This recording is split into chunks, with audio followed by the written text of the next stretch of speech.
ओम परम तत्वाय परमात्मनये नमः।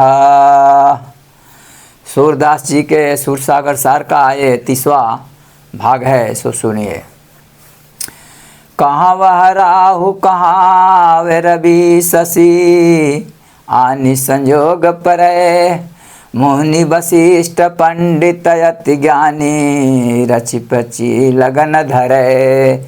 तात मरण सिय हरन राम बान बपुधरी विपति भरे।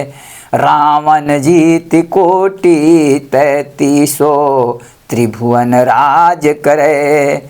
मृत्यु ही बांधी कूप में राखे, भावी बस सो मरे।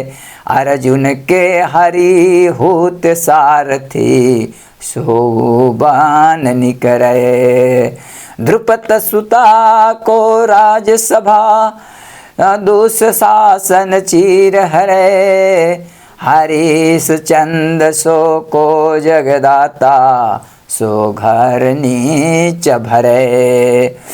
जो गृह छाड़ी देश बहु धावे, तो वह संग फिरे। भावी के बस 3 लोक है, सुर नर देह धरे। सूरदास प्रभु रचि सुहवे, को हरि सोच मरे। अब यहाँ सूरदास जी अपने व्याख्यान में क्या कह रहे हैं, इसको जरा गौर से सुनिए। कह रहे हैं कि हे भगवान, होनहार अर्थात होने वाली घटना किसी के द्वारा भी नहीं टाली जाती।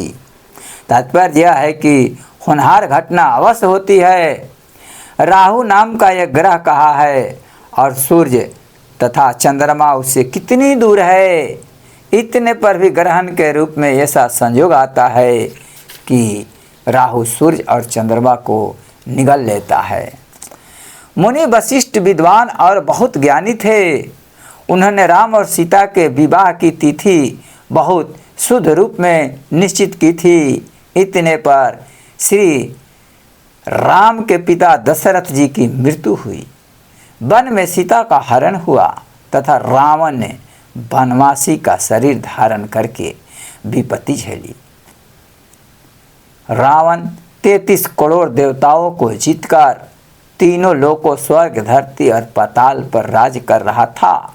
वह रावण मृत्यु को बांधकर कुएं में रखता था। भाग और होनहार के बस में होकर वह रावण भी मारा था, यानी मारा गया था। भगवान कृष्ण अर्जुन का रथ हाँकने वाले थे। उस अर्जुन को वनवास के लिए निकलना पड़ा। दुशासन राजाओं से भरी सभा में द्रौपदी की साड़ी खींच रहा था। हरिश्चंद्र के सामान दान करने वाला कौन हुआ है, उसे भी नीच जाति वाले के घर पानी भरना पड़ा।